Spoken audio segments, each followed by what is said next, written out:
एक OT technician जिसे GMC Rajouri में हायर किया गया था एकेडमिक अरेंजमेंट बेसिस पर, उसे टर्मिनेट कर दिया गया है। और कारण ये बताया गया है कि इंडिया पाकिस्तान का जो T20 वर्ल्ड कप का मैच था उसमें पाकिस्तान की विक्ट्री को लेकर उन्होंने अपने व्हाट्सएप स्टेटस में एक स्टोरी डाली हुई थी।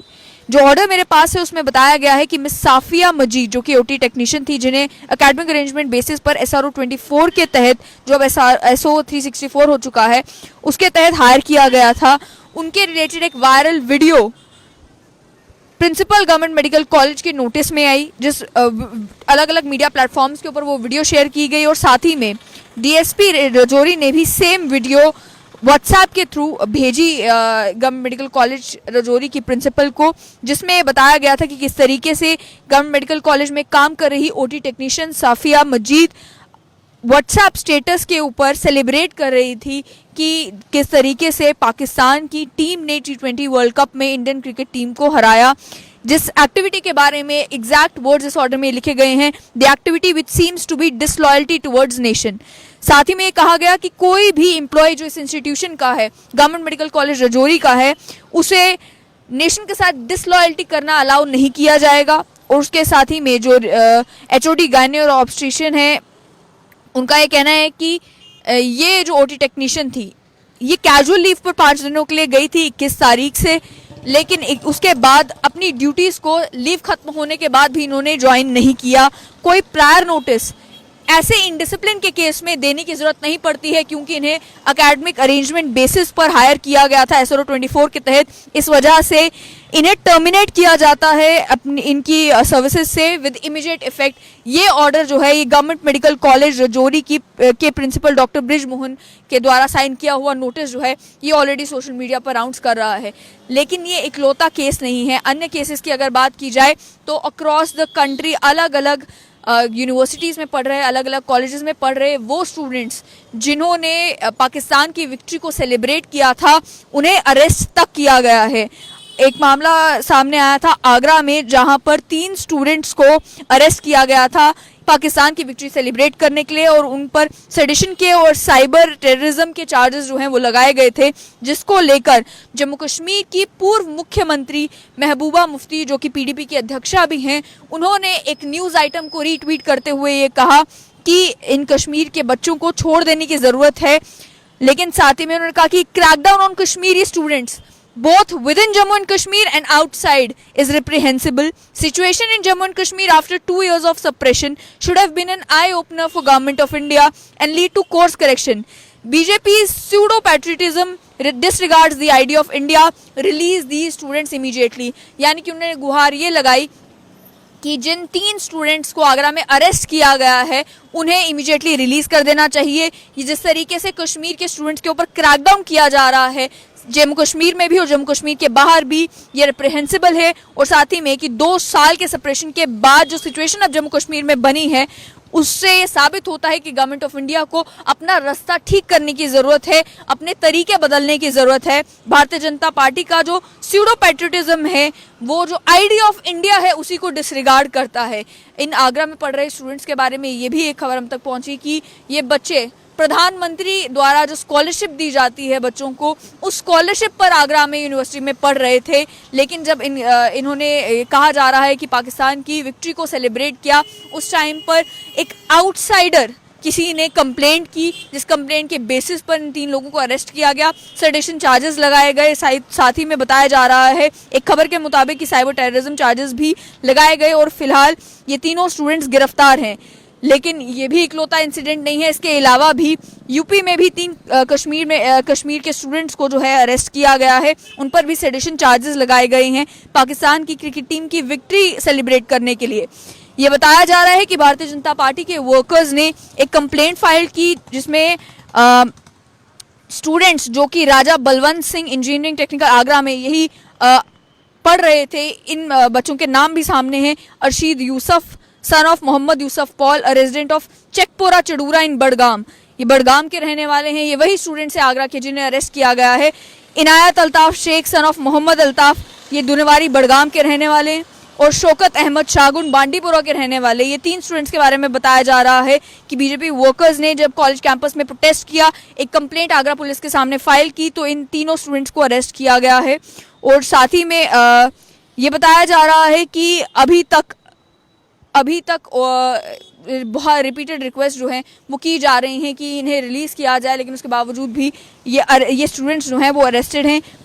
जो Jammu and Kashmir students association के प्रेसिडेंट हैं, उन्होंने भी एक चिट्ठी लिखी थी कि इन स्टूडेंट्स को रिलीज़ किया जाए। और उसके अलावा भी जम्मू कश्मीर में कई सारे पॉलिटिशियंस जो हैं वो ये रिक्वेस्ट कर रहे हैं कि इतने हार्श मेजर्स जो हैं वो ना लिए जाए इन स्टूडेंट्स के अगेंस्ट जिन्होंने पाकिस्तान की विक्ट्री को सेलिब्रेट किया था। जहां तक जम्मू कश्मीर का ताल्लुक है, आप जानते ही हैं कि जम्मू कश्मीर से भी जो विजुअल्स मैच के बाद वायरल हुए थे, जिनमें स्किम्स हो, गवर्नमेंट मेडिकल कॉलेज श्रीनगर हो, इन मेडिकल इंस्टीट्यूशंस में जो सेलिब्रेशंस की वीडियोस वायरल हुई थी, उसके बाद जम्मू कश्मीर पुलिस ने भी एक ओपन एफआईआर लगाई थी, जिसमें कहा गया था कि उन लोगों को आइडेंटिफाई किया जाएगा जिन लोगों ने पाकिस्तान की विक्ट्री को सेलिब्रेट किया है, और उन लोगों को जो है यूएपीए के अंडर बुक किया जाएगा। हालांकि एक ओपन एफआईआर थी, उसके तहत अभी तक किसी को बुक नहीं किया गया है, लेकिन अभी ये जो ऑर्डर आया है टर्मिनेशन का, ये एक ही इस तरीके का ऑर्डर आएगा या आने वाले टाइम में ऐसे और भी एक्शंस देखने को मिलेंगे, ये तो आने वाला वक्त बताएगा। सांबा में भी आपको याद होगा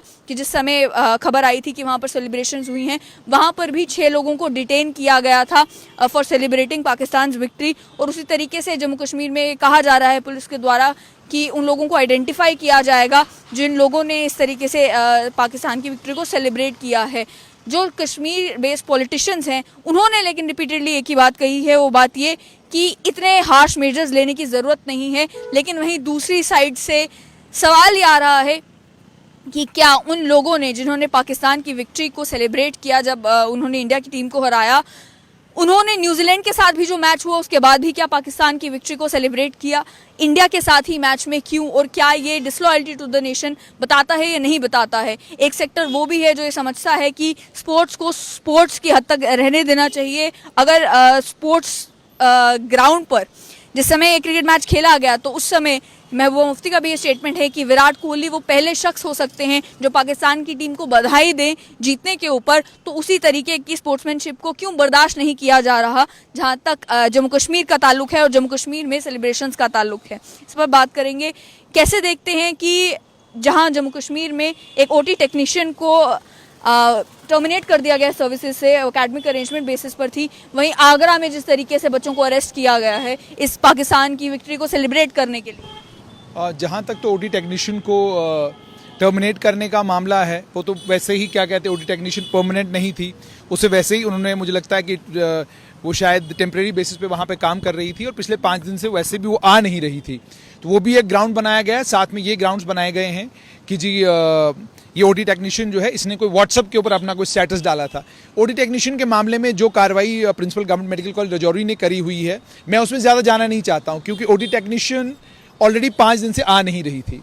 अब उसने क्या स्टेटस डाला वो भी मुझे नहीं पता, लेकिन ज़्यादा गंभीर और चिंताजनक जो चीज़ है, वो गंभीर और चिंताजनक वो दृश्य हैं, वो विजुअल्स हैं जो स्किम्स से आए हैं, जो गवर्नमेंट मेडिकल कॉलेज श्रीनगर से आए हैं, जो श्रीनगर के अलग अलग जगहों से आए हैं, या जो जम्मू कश्मीर के अलग अलग भागों से भी आए हैं। सांबा से जो दृश्य देखने को मिले या और भी कई इलाकों से दृश्य देखने को मिले, कई जगह पर एडमिनिस्ट्रेशन ने कोई सख्त कार्रवाई नहीं की है, लेकिन जहाँ पर विजुअल्स इस तरह के हैं, जिन विजुअल्स के कारण पूरे देश में एक मैसेज बिल्कुल गलत चला गया, वहां पर मुझे लगता है कि प्रशासन ने कार्रवाई की है। कहा ये जा रहा है कि मुट्ठी भर ही लोग थे, लेकिन वो मुट्ठी भर लोग भी एक जम्मू कश्मीर के प्रोमिनेंट मेडिकल इंस्टीट्यूशन में होना, वो सिग्निफिकेंट बात। पल्लवी जी, इसको अंडरस्टैंड करने की जरूरत है। बहुत सारे लोग हमारे इधर वॉल पे भी लिखेंगे कि जनाब, बहुत सारे लोग मुझे इंस्टा के ऊपर भी मैसेज करके ये कह रहे हैं कि आप सॉफ्ट इस्लामोफोबिक हैं।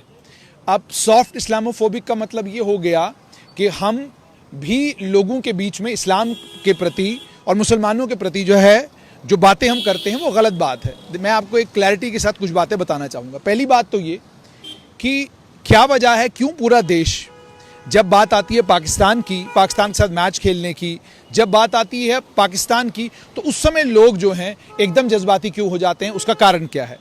उसका पहला कारण ये है कि पाकिस्तान के कारण जो पिछले 30 साल से हम जम्मू कश्मीर में हुआ है, हुआ क्या है?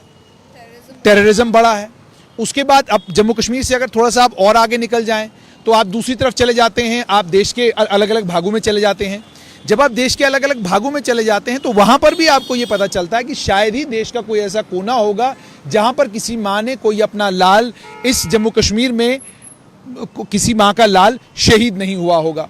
लगभग हर इलाका आपको ऐसा मिलेगा जहां पर कुछ न कुछ ऐसा हुआ है। उसके बाद जो बॉम्बिंग्स हुई, चाहे वो दिल्ली में हुई, ट्रेनों में ब्लास्ट हुए, जो कुछ अभी तक हुआ है, इन सारी चीज़ों ने इतनी नफरत आम लोगों के बीच में पाकिस्तान के प्रति भर दी हुई है कि अब एक आम आदमी ये पूछता है कि भाई 9 लोग जो हैं, नौजवान जो हैं, वो पुंछ में शहीद हुए हैं। नौजवानों के शहीद होने के बाद 7 लोगों को घाटी में गोली मारी गई है। 16 लोग शहीद हुए हैं, जिसमें 7 लोग वो मासूम लोग थे जिनका किसी से कोई लेना देना नहीं।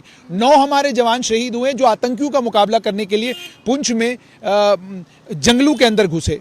अब एक तरफ 16 शहादतें हैं और दूसरी तरफ आप पाकिस्तान का मैच आता है। पाकिस्तान के मैच के बाद जो दृश्य घाटी से आए, जाहिर सी बात है उन दृश्यों ने पूरे देश के लोगों को आहत किया है, पूरे देश के लोगों को दुखी किया है, परेशान किया है।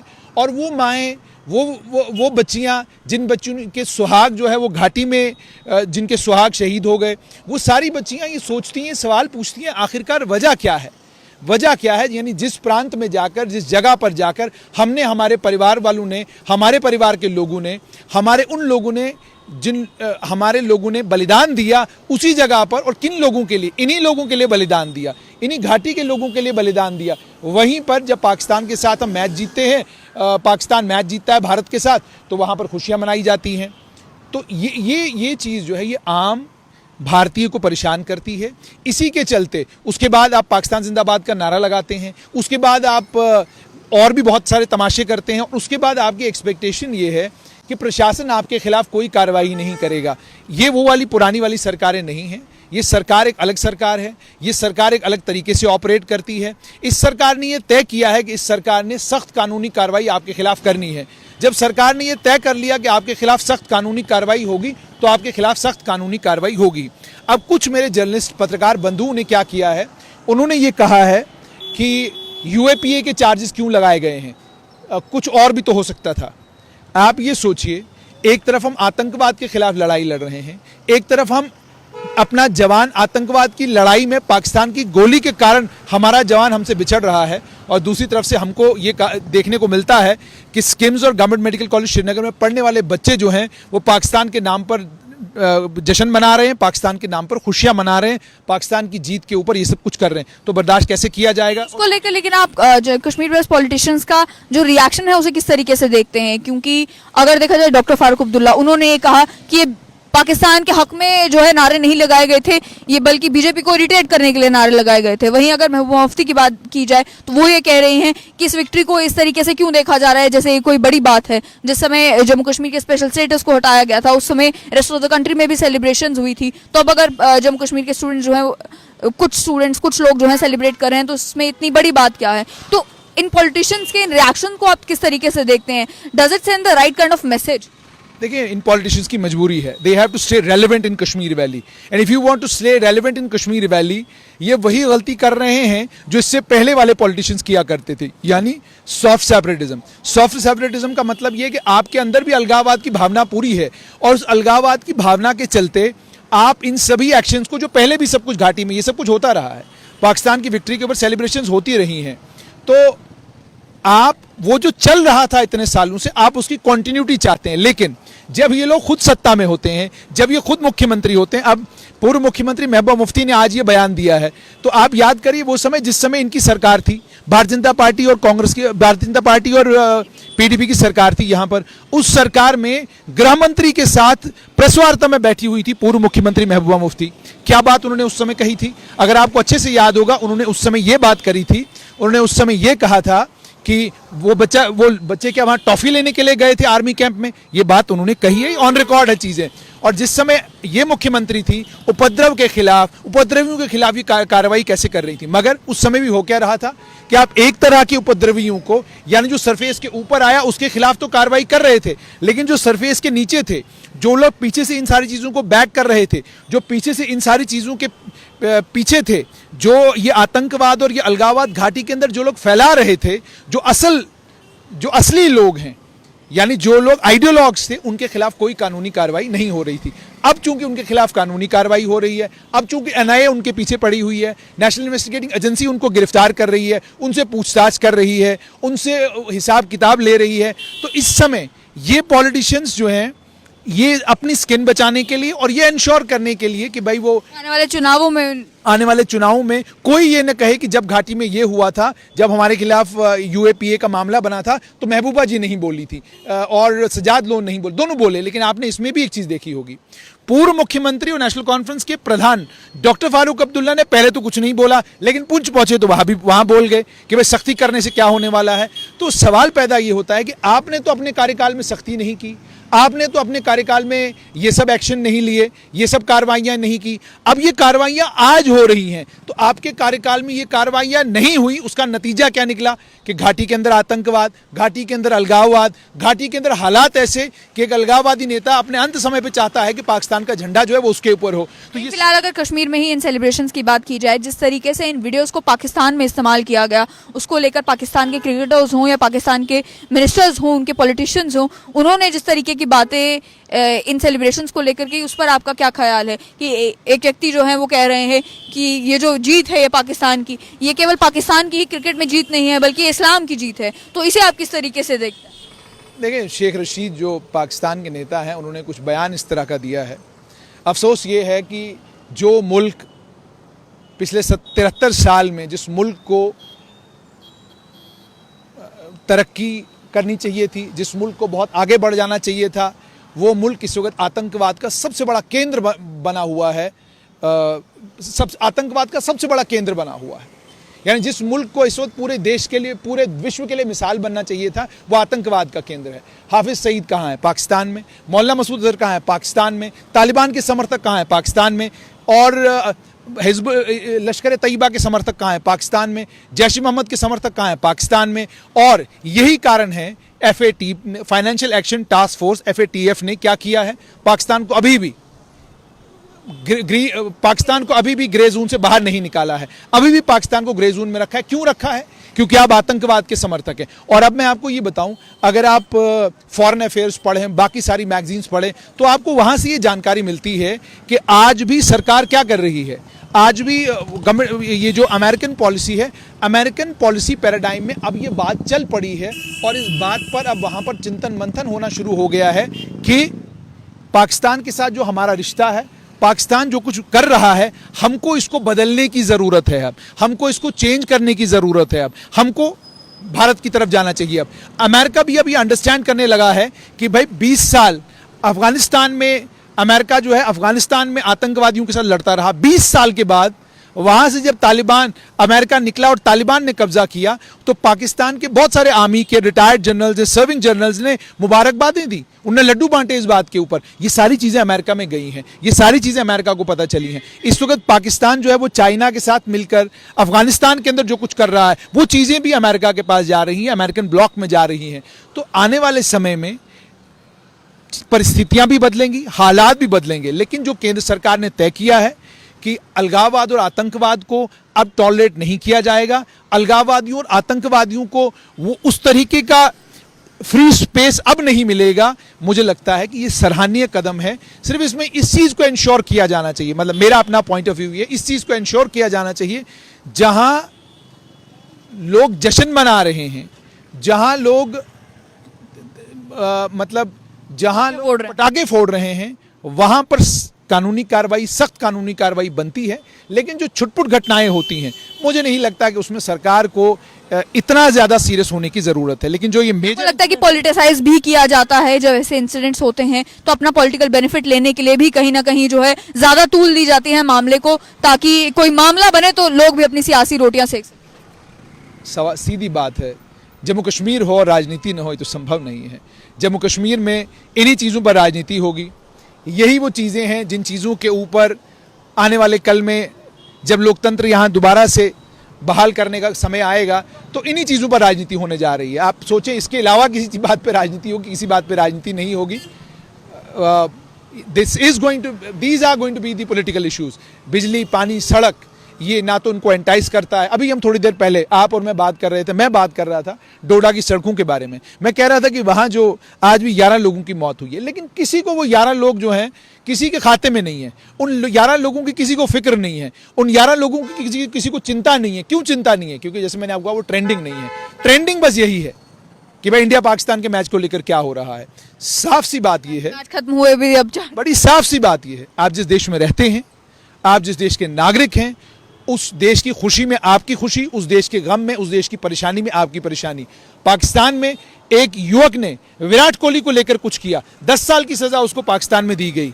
क्या संभव है कि पाकिस्तान में भी अल्पसंख्यक समुदाय के लोग सड़क पर उतर आएं और वो भारत की जीत का जश्न मनाएं? ये संभव नहीं है, ये सिर्फ हमारे लोकतंत्र में संभव है।